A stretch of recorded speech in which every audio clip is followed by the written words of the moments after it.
Hello and welcome. This is Matthias 76. Together we are decoding the deception, and we are here today in the Gospel of John, continuing on with our study there. We are on chapter 4, which is known as Jesus and the woman at the well, Jesus and the Samaritan woman. That is the big thing that happens here in chapter 4. So let's jump in.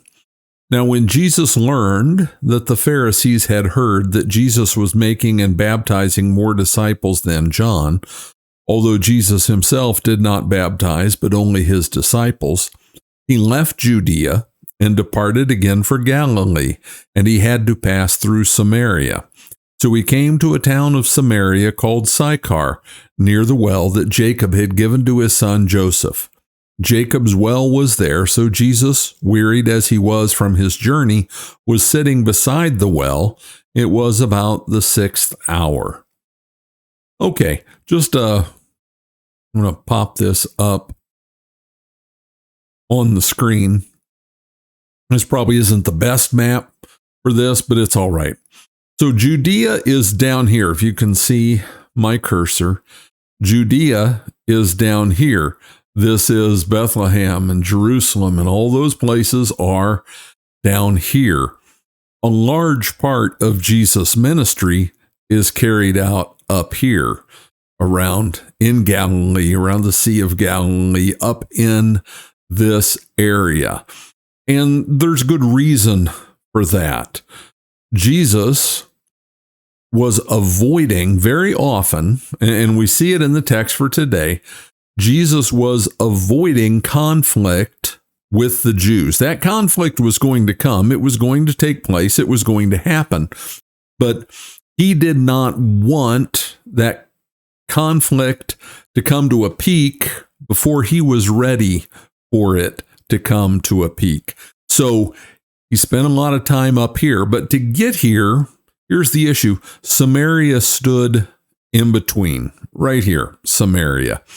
Just a very quick history on Samaria and the Samaritans. Samaria is, what's the best way to put this? Let's go back in time.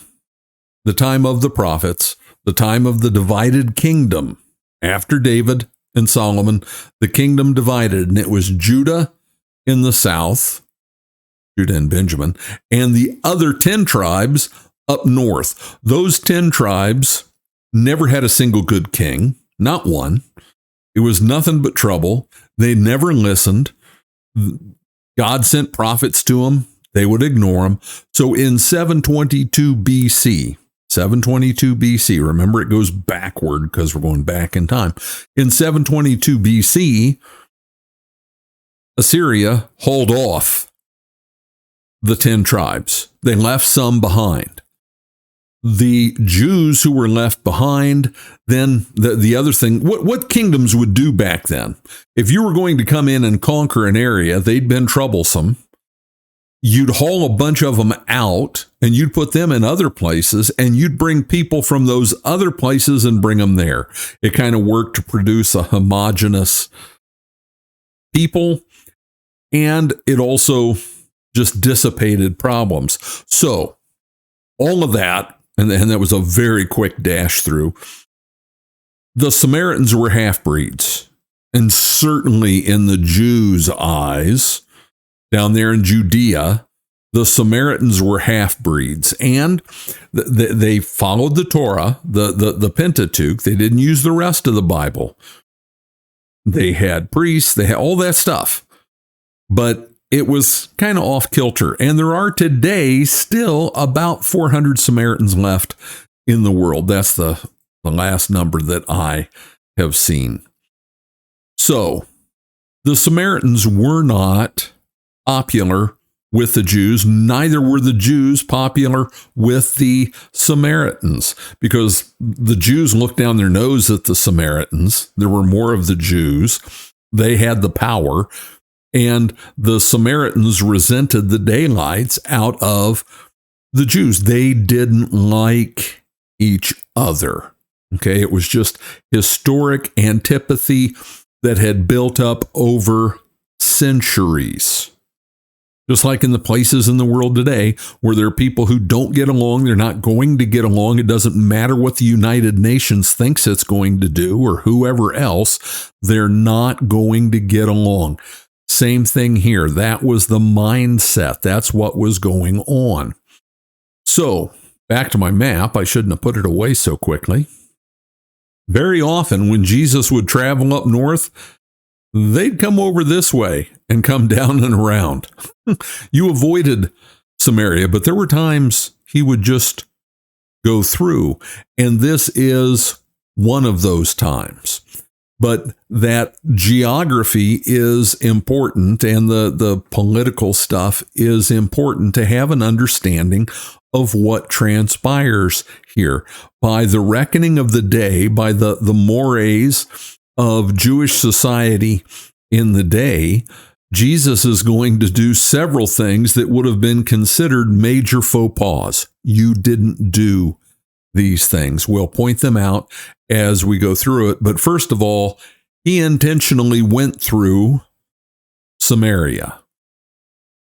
Now, the thing about baptizing, John, this is probably after John had just been thrown into prison. Very soon thereafter is when the estimate of when this takes place is. And because Jesus was becoming popular, that was going to bring heat. That was going to bring attention, and not the kind of attention that he wanted. So he was heading up north. He didn't need the hassle. Why? Because the hassle got in the way of the mission. What was the mission? Preaching the gospel, teaching the people, getting them to see the fulfillment of God's plan of salvation, which is, well, gosh, exactly what he's going to do with the Samaritan woman at the well. And it does say Jesus didn't baptize. He didn't baptize. That's not what he had come to do. But his disciples were baptizing. But he went to Galilee. And it says he had to pass through Samaria. John saying he had to pass through Samaria. That was the short way, but usually they would have gone another way. He wanted to go through Samaria. And he sat down at the well, and it was Jacob's well, as in Abraham, Isaac, and Jacob. This was in the allotment of land that was given to Ephraim and Manasseh in the dispersion of the distribution of the land at the time of Joshua, and that's where Jacob's well was. Okay, he'd given it to Joseph. A woman from Samaria came to draw water. Jesus said to her, "Give me a drink," for his disciples had gone away into the city to buy food. The Samaritan woman said to him, "How is it that you, a Jew, ask for a drink from me, a woman of Samaria?" The Jews had no dealings with Samaritans. John knew that a good part of his audience would not have been knowledgeable as to the antipathy between these two peoples. Jesus answered her, "If you knew the gift of God and who it is that is saying to you, 'Give me a drink,' you would have asked him, and he would have given you living water." The woman said to him, "Sir, you have nothing to draw water with, and the well is deep. Where do you get that living water? Are you greater than our father Jacob? He gave us the well and drank from it himself, as did his sons and his livestock." We'll stop there. There's so much content here, I don't want to get too far ahead. Jesus said to her, "Give me a drink." Now, it was the 6th hour, and we always have to do the math, right? In their reckoning, and their reckoning makes perfect sense. It actually, from a practical standpoint, makes far more sense than the way we reckon time. First hour of the day, that was 6. That's when people got up and started doing things. And if you live in an agrarian society where there's not a box of cereal to open and you have to actually do something to make breakfast, like make bread, you get up earlier, and there are animals to care for and all those things. First hour was 6, and then going forward, 6th hour, that's noon. That's noon. It's noon in a hot, dry place. That is significant. It's not pointed out arbitrarily, okay? No one went to go get water at noon. Women, and water, getting water was always the job of the women and the children, but mostly the women. They would do that in the morning and in the evening. Why? Because the rest of the day it was really hot.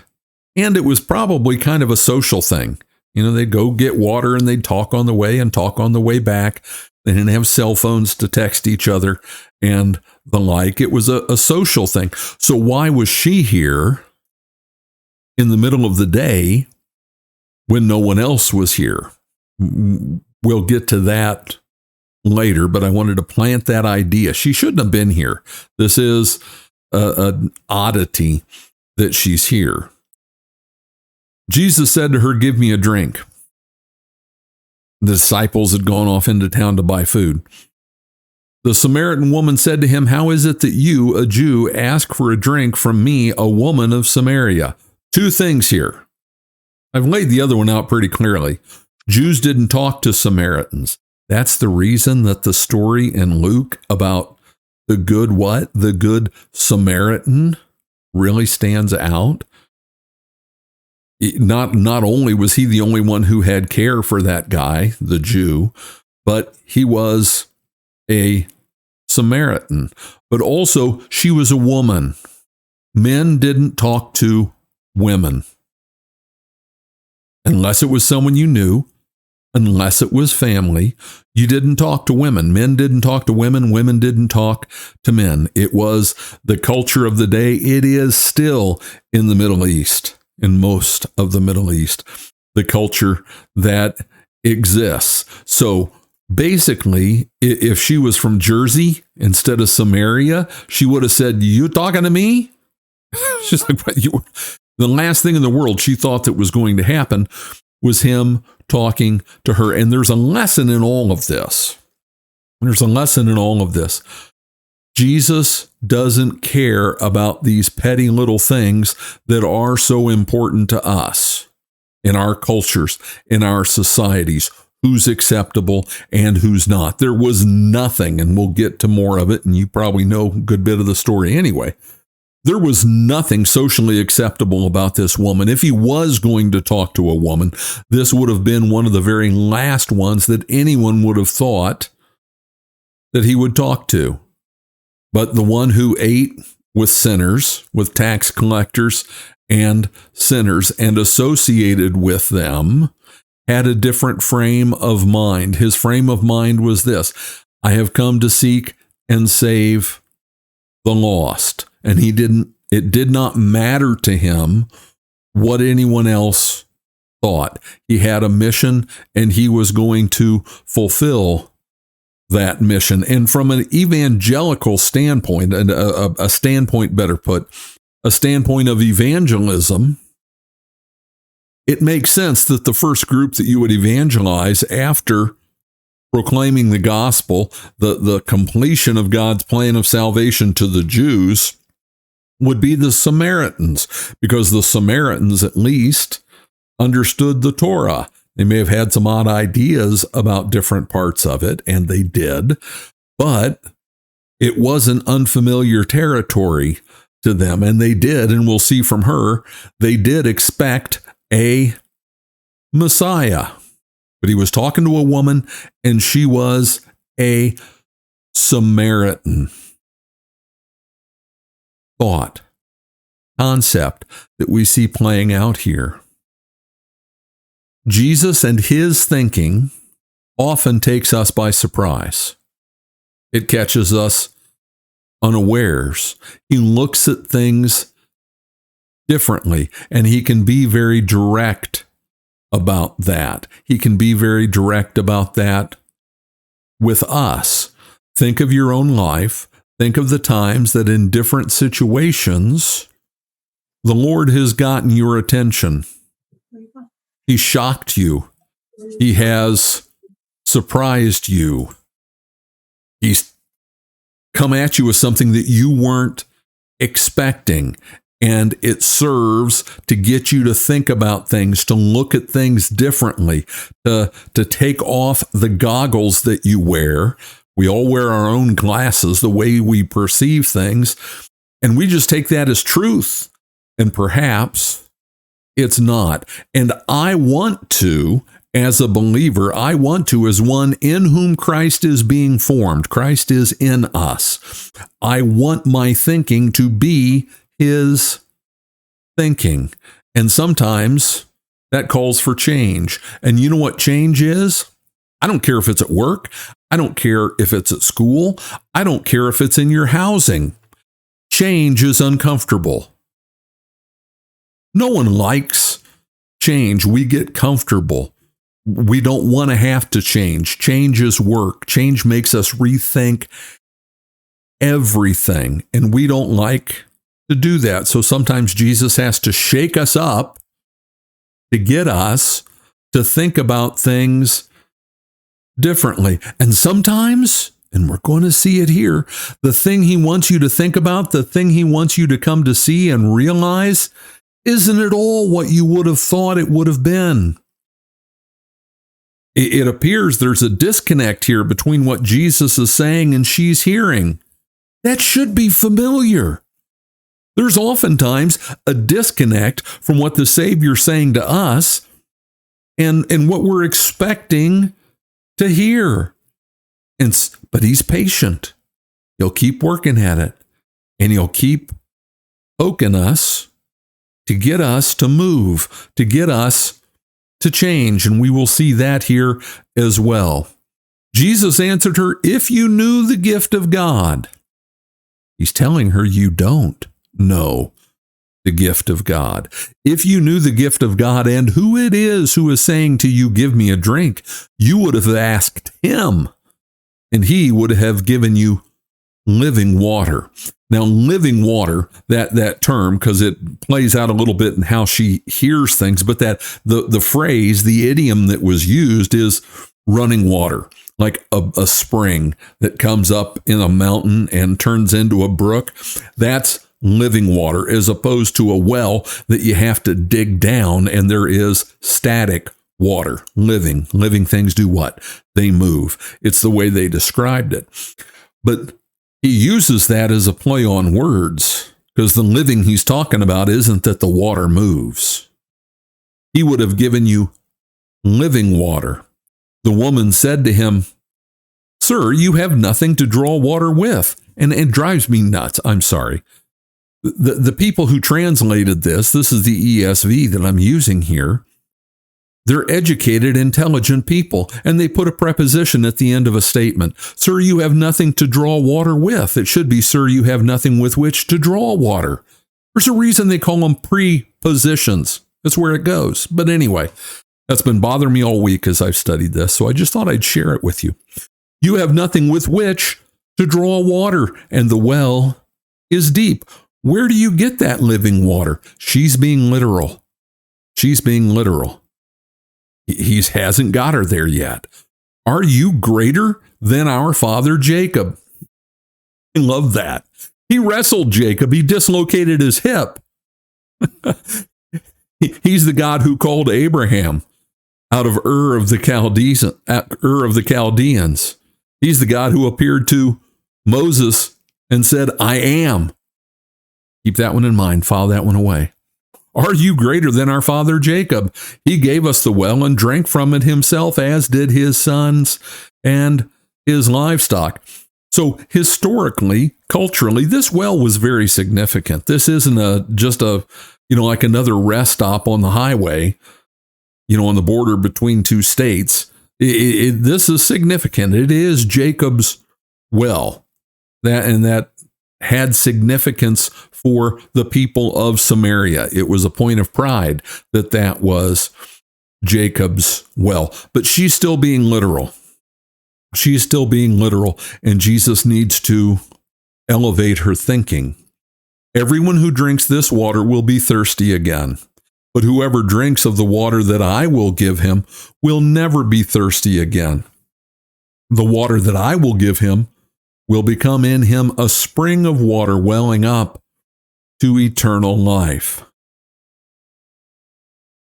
To not get thirsty again. And thirst is such a beautiful picture to use here because it's something with which we all contend, right? You get thirsty. You have to drink more water. And that is a metaphor for the reality that the stuff in this life doesn't satisfy. It doesn't last. It passes away. But what Jesus gives, salvation, life everlasting, it is forever. And when you have Him, when you appreciate, fully comprehend what it means to be His and for Him to be you, you lack nothing. You lack nothing. That's why Paul said, I'm content in all circumstances, whether abounding or in want, no matter what, I'm okay. I'm okay because I've got Jesus. Can we say that? And if not, then my perception of things needs to be elevated. My thinking needs to be shaken. I need to come unmoored from the things of this life. I need to cast off those lines and let it go. And let it go. Yes, I still need to eat and drink. I just had dinner a little while ago. I've got my water right here. But they're not what I'm about. And the possessions that I have and the things of this life are not what I'm about. I am satisfied when my thinking is in harmony with my Savior. I'm satisfied because I have Him, and they can take everything away. Everything can be taken away by disease, by accident, by calamity, by the forces of darkness, whatever it might be. Let all that be gone, and I still have Him. The Word of God remains unto eternity. And this promise of never thirsting again, it comes from Isaiah 49:10. And this is talking about when Jesus comes, they shall not hunger or thirst, neither scorching wind nor sun shall strike them, for He who has pity on them will lead them by springs of water. He will guide them. And Revelation 7:16, where John asks about the host arrayed in white, that beautiful hymn, Behold host arrayed in white, like thousand snow-clad mountains bright. John says to the angel, Sir, who are they? Who are they? And he says, these are they. Here, we'll go to it. These are the ones coming out of the great tribulation. This life is the great tribulation because all of those things that afflict us are here. And that great tribulation intensifies as we draw closer to the end because the forces of darkness are ever more active. They have washed their robes and made them white in the blood of the Lamb. Therefore, they are before the throne of God and serve Him day and night in His temple. And He who sits on the throne will shelter them with His presence. They shall hunger no more, neither thirst anymore. The sun shall not strike them, nor any scorching heat. Does that sound like the very fulfillment of what we were told in Isaiah 49 before Jesus ever came? For the Lamb in the midst of the throne will be their shepherd, and He will guide them to springs of living water, and God will wipe every tear from their eyes. So that is the water. That is the thing that matters, and nothing else does. Nothing else can satisfy. That's why godliness with contentment is great gain. The woman said to him, he's like, hey, this sounds good.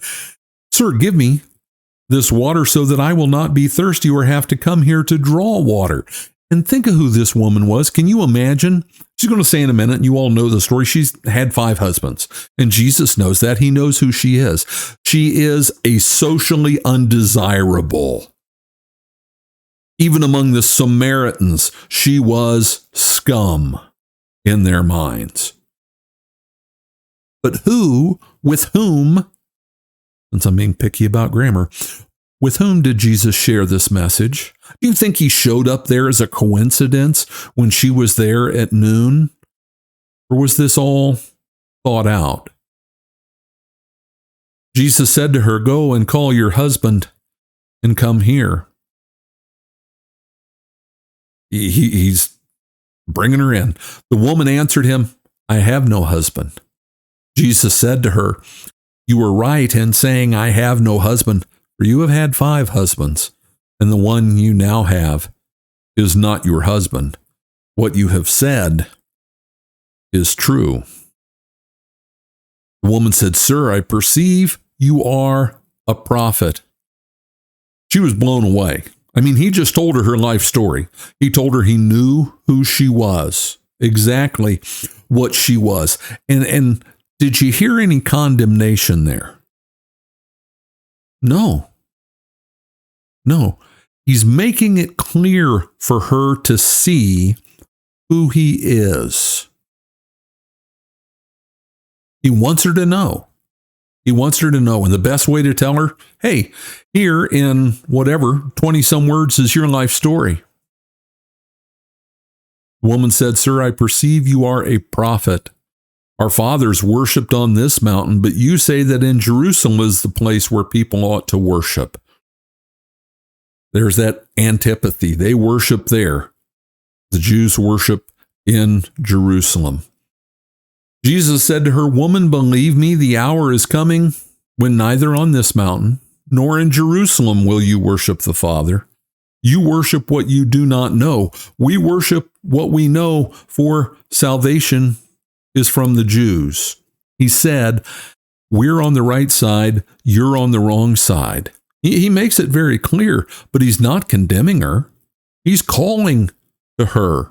He's saying, "Come and follow me." He is offering her the gospel, salvation itself, with no condemnation or incrimination, because those sins that she had committed in the past, he's going to carry with him to the cross on her behalf. And God reckons that as having been already done.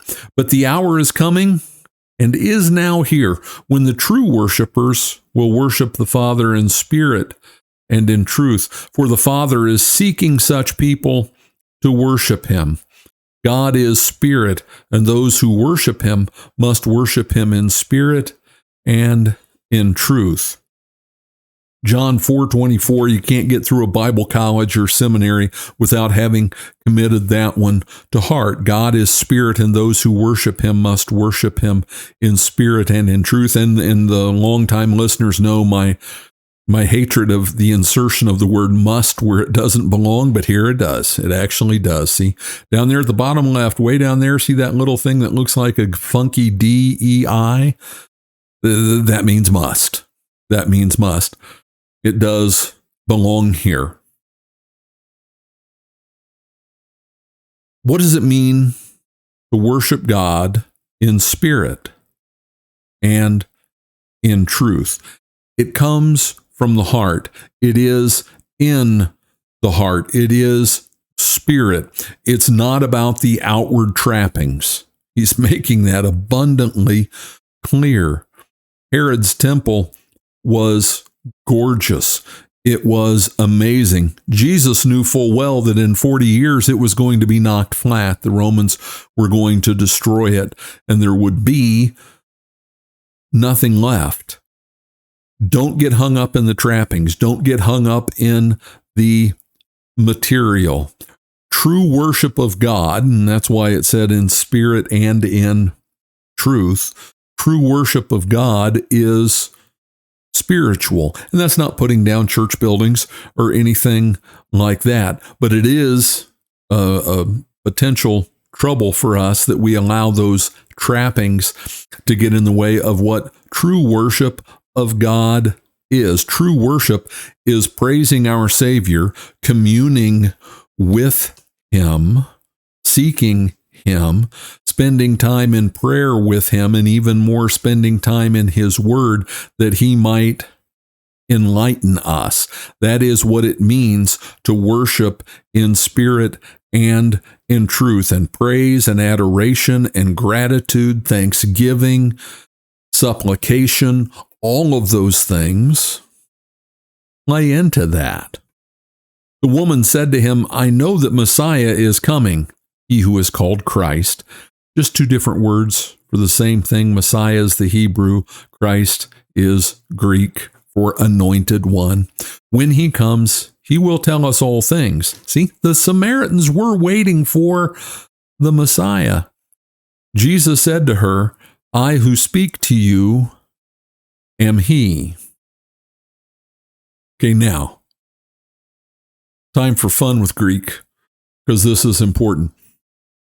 It's all important, but this is verse 26. There it is in the English.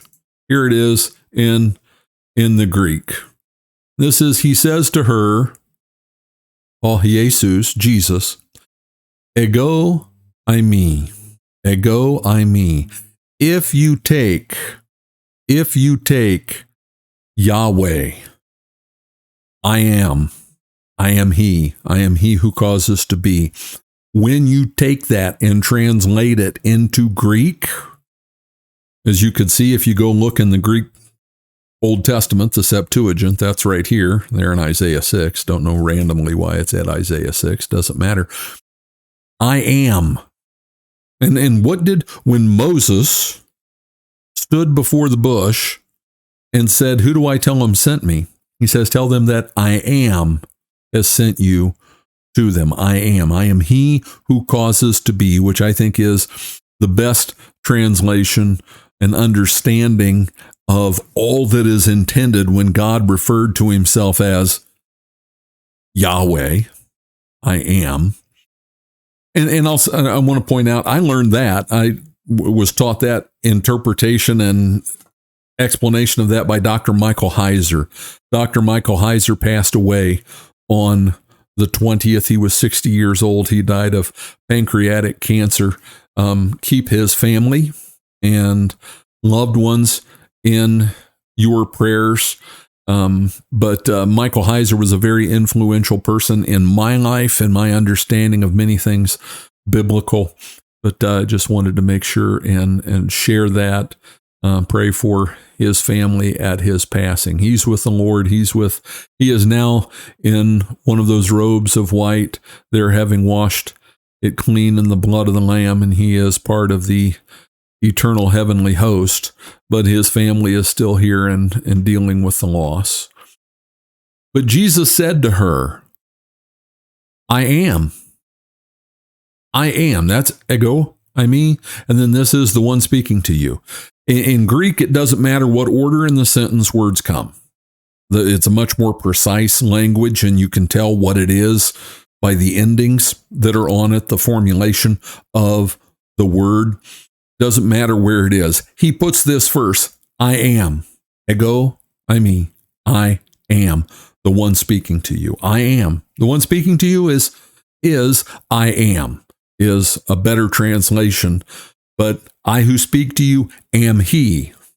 Not so happy with that translation, but just then his disciples came back. We'll deal with that next week because we are out of time. But he has, with this woman, and we'll see the aftermath of this when we come back next time. This is think of this. The Samaritan woman of ill repute is the first person to whom Jesus shares the news that he is the Messiah. I know that Messiah is coming. Jesus said to her, I who speak to you am he. Now, do you think when she went out there in the middle of the day, because the other women wouldn't have anything to do with her, do you think that she thought that she was going to have the Messiah introduce himself to her? Sometimes God surprises us. Sometimes we see him surprise her, and sometimes he surprises us. really excited to share this with you. This is our business that we have created to support the work that we do here at Decoding the Deception.